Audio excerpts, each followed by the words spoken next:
جے شنکر ہے، انہوں نے یہ بڑی سخت باتیں کی ہیں، اور آپ کو ہم نے بتا ہی دیا کہ ڈاکٹر جے شنکر نے کتنی سخت باتیں کی ہیں پاکستان کے بارے میں، اور انہوں نے کتنی دھمکیاں دی ہیں، لیکن ساتھ ہی انہوں نے یہ کہا ہے کہ انف enough and doctor J Shankar نے کہا کہ ہم دوبارہ آئیں گے. ہم اب وہ ویسٹ کو کہہ رہے ہیں کہ یہ جو پاکستان ہے نا، اس کو دہشت گردی کے لینس سے دیکھیں. اگر پاکستان کو اب دہشت گردی کے لینس سے نہیں دیکھیں گے تو you are not looking Pakistan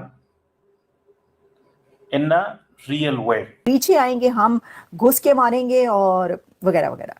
Bilawal Bhutto یہ کہہ رہے ہیں کہ بھارت سے تمام مسائل کے حل کے لیے ہم تیار ہیں.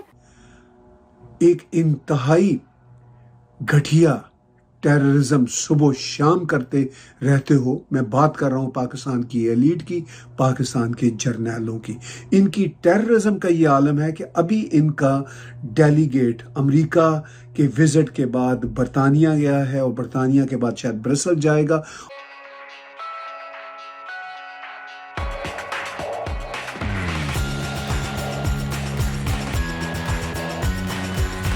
ہم بھارت سے ڈائلاگ چاہتے ہیں،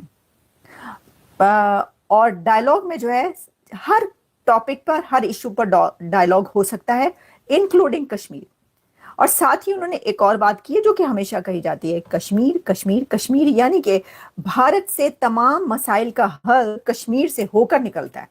اچھا، ویسے تو کشمیر سے ہو کر کئی دریا اور ندیاں اور نالے اور ڈیمز نکلتے ہیں جو کہ آج کل پاکستان کی طرف بند مل رہے ہیں، جس میں چناب جو ہے اس کے بارے میں بھی ہے بات. یہ کہہ رہی ہے کہ جی ادھر سے جو ہے وہ پانی بند کر دیا گیا ہے، اور کہہ رہے ہیں کہ جی پانی اگر انڈیا نے بند کیا تو اعلان جنگ ہوگا. تو پانی تو بند کیا ہوا ہے، ان کا جب دل چاہتا ہے وہ پانی کھول دیتے ہیں، ان کا جب دل چاہتا ہے وہ پانی بند کر دیتے ہیں. تو اعلان جنگ کب ہوگا سر؟ ویسے تو ہم نہیں چاہتے کہ جنگ ہو، لیکن یہ خالی کھلی کی دھمکیاں نہیں ہے کہ اعلان جنگ ہوگا. یعنی اب دیکھیں کیا کریں، یہ بالی ووڈ کی موویز دیکھ دیکھ کر ڈائلاگ بولنے کی بہت ہی جو ہے نا عادت سی پڑ گئی ہے. ویسے مجھے لگتا نہیں بلاول بھٹو نے بالی ووڈ کی موویز دیکھی ہوں گی، ہالی ووڈ کی شاید دیکھی ہوں. اچھا جی، ہم آگے بڑھتے ہیں. آپ کو بتاتے ہیں کہ انہوں نے کہا ہے کہ بھارتی جارحیت کے بعد پاکستان کی جوابی کارروائی جو ہے ہم نے کر چکے ہیں، اور پاکستان ایک ذمہ دار ایٹمی ریاست ہے. سنا آپ نے؟ پاکستان ایک ذمہ دار ایٹمی ریاست ہے. پاکستان نے ہمیشہ مذاکرات اور سفارتکاری کے ذریعے مسائل کے حل کی بات کی ہے، اور ہمیشہ امن کا پیغام دیا ہے. اور پاکستان نے واضح کیا ہے کہ پانی روکنا اعلان جنگ تصور ہوگا. بس یہ باتیں ہو رہی، اعلان جنگ ہوگا. کہہ رہے ہیں جی بھارت یک طرفہ طور پہ سندھ طاس معاہدے کو معطل یا ختم نہیں کر سکتا، اور پانی ہماری ناگزیر ضرورت ہے اور اس پر سمجھوتا نہیں ہوگا. پانی کس کی ناگزیر ضرورت نہیں ہے؟ یعنی کہ پانی کے بغیر کون زندہ رہ سکتا ہے؟ کوئی جاندار پانی کے بغیر زندہ رہ سکتا ہے؟ انسان تو انسان، وہ تو جانور بھی نہیں رہ سکتا. بڑی نئی بات بتائی آپ نے. بات یہ کہ وہ تو ضرورت تو ہے، لیکن ہو تو رہا ہے، وہ تو کر رہے ہیں بند، اور جب دل چاہتا ہے چھوڑ بھی رہے ہیں کہ باڑھ آ جائے یا یہ کہ وہ ہو جائے.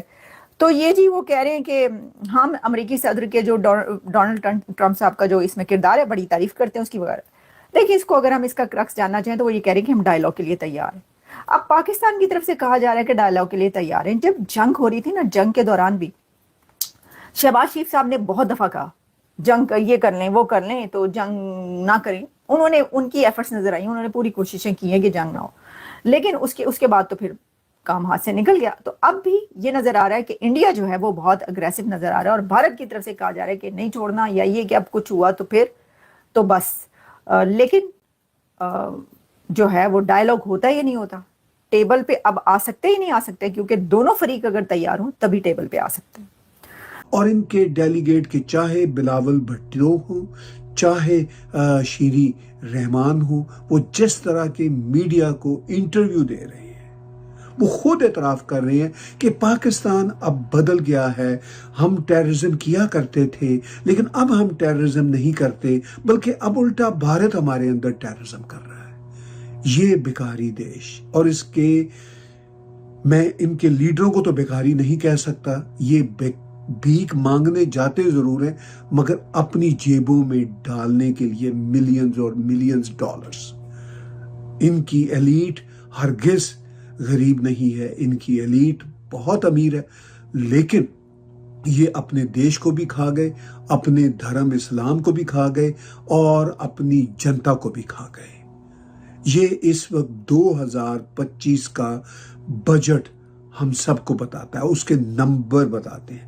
جو بجٹ غالباً 17,500 ارب روپوں کا ابھی انہوں نے پیش کیا ہے نیشنل اسمبلی میں، اور جس میں انہوں نے 20% انکریز کیا ہے بجٹ میں، اور ان کا جو اس وقت بجٹ ہے وہ 2550 بلین روپوں کے قریب ہے، یعنی آلموسٹ 9-9.5 بلین ڈالر کا یہ اسلحہ لیں گے، اور بھارت کے ساتھ مقابلہ کرنا چاہیں گے جو دیش غالباً 100 بلین ڈالر کے آس پاس یا اس سے زیادہ کا اسلحہ ہر سال جمع کرتا ہے، کیونکہ بھارت افورڈ کرتا ہے۔ بھارت کے سرپلس میں 600 بلین ڈالر سے زیادہ کی رقم پڑی ہوئی ہے، اور پاکستان اپنے سرپلس میں پیسہ رکھنے کے لیے اربوں سے پارک کرواتا ہے منی، ان سے کہتا ہے 1 بلین 2 بلین 3 بلین ڈالر ہمارے اکاؤنٹ میں پار کر دیجئے، تاکہ ہمارا جو ڈالر اکاؤنٹ ہے ایکسپورٹ امپورٹ کے لیے وہ کچھ ایکٹیو رہ سکے، افیکٹو رہ سکے۔ IMF سے ان کو 1 بلین ڈالر کا قرضہ ملتا ہے تو یہ خدا کا شکر ادا کرتے ہیں۔ یہ ان کا حال ہے، اور جہاد ان کے سروں پہ سوار رہتا ہے۔ آج کل ایک نیا نیریٹو انہوں نے بنایا ہوا ہے کہ ٹیررزم تو ہم نے چھوڑ دی۔ پہلے تو خیر یہ کبھی مانتے ہی نہیں تھے کہ ٹیررزم ہم کرتے ہیں، مگر اب ان کے سارے لیڈر کہہ رہے ہیں کہ ٹیررزم تو ہم نے چھوڑ دی۔ اب الٹا بھارت ہمارے اندر ٹیررزم کر رہا ہے۔ ہم بھارت کو فیٹف میں گرے لسٹ کے اندر لانے کے لیے اپلائی کریں گے۔ میری ہنسی چھوٹ جاتی ہے جب اس طرح کی باتیں یہ لوگ کرتے ہیں۔ شاید ان کی بھی ہنسی چھوٹ جاتی ہو جب کبھی یہ پرائیویٹلی آپس میں بیٹھتے ہوں اور آپس میں بیٹھ کے اس طرح کی گھٹیا امیوزڈ باتیں کرتے ہوں۔